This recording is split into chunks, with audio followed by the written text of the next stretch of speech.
E quem está aqui hoje para nos ajudar é o cientista político Eduardo Green.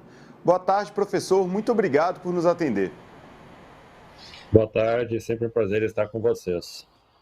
Perfeito, professor. Eu queria começar com a sua análise sobre a relação do presidente Lula com os militares. A gente viu uma série de exonerações no gabinete de segurança e que amanhã vai haver uma reunião com o ministro da Defesa, os chefes das Forças Armadas. Como está essa relação?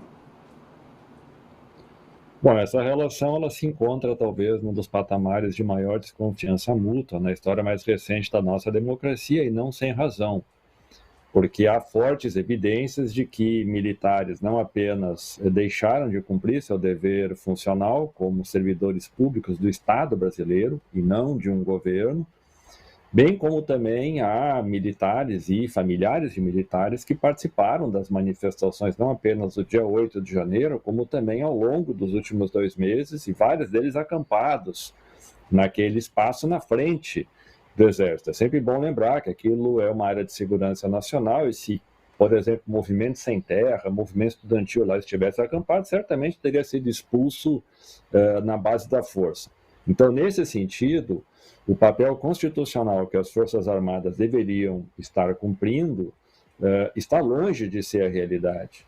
Houve, ao longo desses 4 anos, uma enorme politização das Forças Armadas, um trabalho metódico feito por Bolsonaro e seus apoiadores no sentido de instilar nas Forças Armadas e mesmo nas polícias militares um comportamento de desconfiança em relação a qualquer proposta que não fosse aquela vinculada a uma lógica mais de força, uma lógica mais autoritária, uma lógica de que cabe às Forças Armadas exercer um suposto papel moderador na Constituição, extrapolando em muito a interpretação do artigo 142 da Constituição, com uma interpretação que seria possível dar um autogolpe, como se as Forças Armadas fossem a única capaz de manter a democracia funcionando. Então, esse tipo de narrativa foi fortalecendo uma compreensão de um papel que as Forças Armadas efetivamente não têm.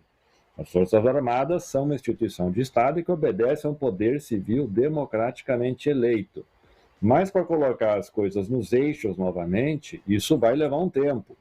Então, esta tentativa que amanhã começa de Lula no sentido de verificar como as Forças Armadas podem compreender que o seu papel constitucional é de estar a serviço do governo eleito e da democracia, e não estar a serviço de um projeto político específico, como é o caso do Bolsonaro e do bolsonarismo, será um processo de reconstrução, porque houve, de fato, uma deturpação absurda do papel das Forças Armadas nos últimos anos, e isso está ainda muito impregnado no seu comportamento. Então, será necessário um processo prolongado, não será uma questão a ser resolvida no curto prazo, porque mesmo no alto comando das 3 forças, nós temos ainda várias desconfianças. Apenas para tomar um exemplo, encerrando aqui a primeira das suas perguntas, é bom lembrar que o comandante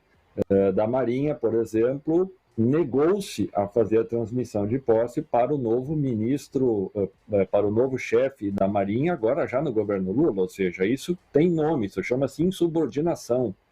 E os militares, vários deles, na alta cúpula, entendem que eles não precisam bater continência para o presidente eleito. Ou seja, isso, em qualquer democracia, seria considerado um ato absurdo, inaceitável, de insubordinação, que levaria a uma punição. Mas os militares, em geral, as Forças Armadas, estão se achando em condição de confrontar o novo governo baseado numa compreensão de que possuem mais poder, que são a efetiva força capaz de dar conta dos problemas do Brasil, que a democracia no Brasil é frágil e a população não sabe se comportar sem que haja uma tutela, e que, portanto, isso tudo extrapola, repito mais uma vez, em muito aquilo que deveria ser um papel constitucional das Forças Armadas. Então, espera-se que essa reunião, de amanhã, seja o início de um processo prolongado de distensionamento que, oxalá, seja viável de ser construído em benefício da democracia, não em benefício dos interesses corporativos das Forças Armadas, como, em geral, é o que as Forças Armadas esperam, né? Professor, eu queria entender uma coisa. Assim, a gente está vendo várias medidas e respostas da sociedade civil. Então, a gente tem, por exemplo, hoje um ex-secretário de ex-ministro da Justiça preso. A gente tem um ex-comandante da Polícia Militar aqui do Distrito Federal que também está detido. Na sua avaliação, a reação da sociedade civil a essa, vamos dizer, interpretação errada que as Forças Armadas estão fazendo, ela é suficiente também para colocar um limite nessa atuação? Não creio que seja algo nessa perspectiva. Por que razão? Várias pesquisas de opinião ao longo dos anos seguem indicando que uma das instituições com maior grau de confiabilidade e respeitabilidade no Brasil são as Forças Armadas. Há no imaginário da população uma compreensão de que se trata de uma corporação bastante profissionalizada, bastante importante.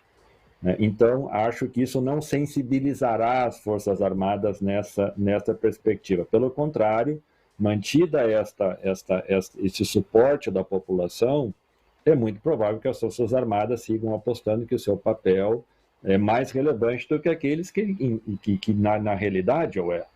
Ou seja, as Forças Armadas, historicamente, desde a proclamação da República no Brasil, sempre se colocaram como uma instituição que pode trabalhar alheia à democracia, que pode trabalhar de costas para a sociedade, com um grau de transparência que é nulo, que não devem respostas para a sociedade, mas ainda assim passam uma ideia equivocada de que são uma instituição profissional. E os últimos acontecimentos, não só do período mais recente, mas ao longo dos 4 anos do governo Bolsonaro, mostram exatamente o contrário.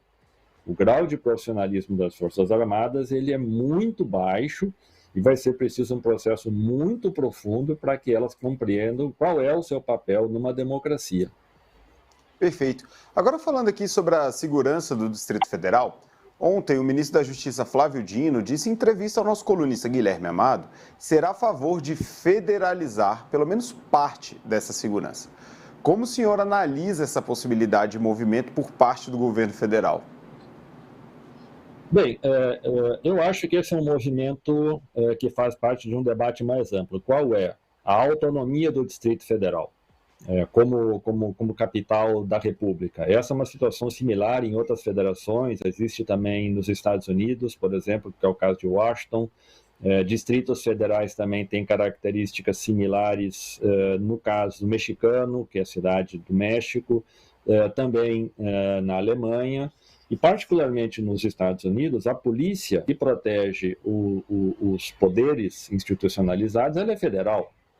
E no caso de Brasília, nós temos uma excrescência. A polícia do Distrito Federal é paga com o governo da União. Ou seja, todos os brasileiros pagam o soldo, pagam o custeio da Polícia Militar do Distrito Federal.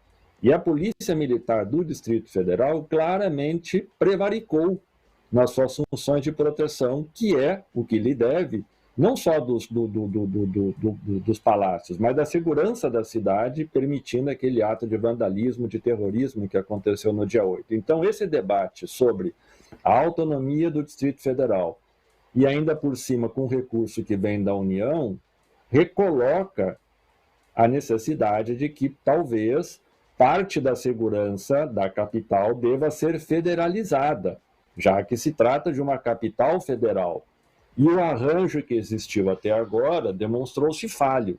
Então, acho que é um debate, sim, importante de ser feito, de, eventualmente, uma emenda constitucional, que é possivelmente o caminho nesse sentido, para recolocar um outro tipo de modelo de proteção do patrimônio público e da segurança pública na capital federal, repito, a exemplo do que existe em Washington, por exemplo, nos Estados Unidos.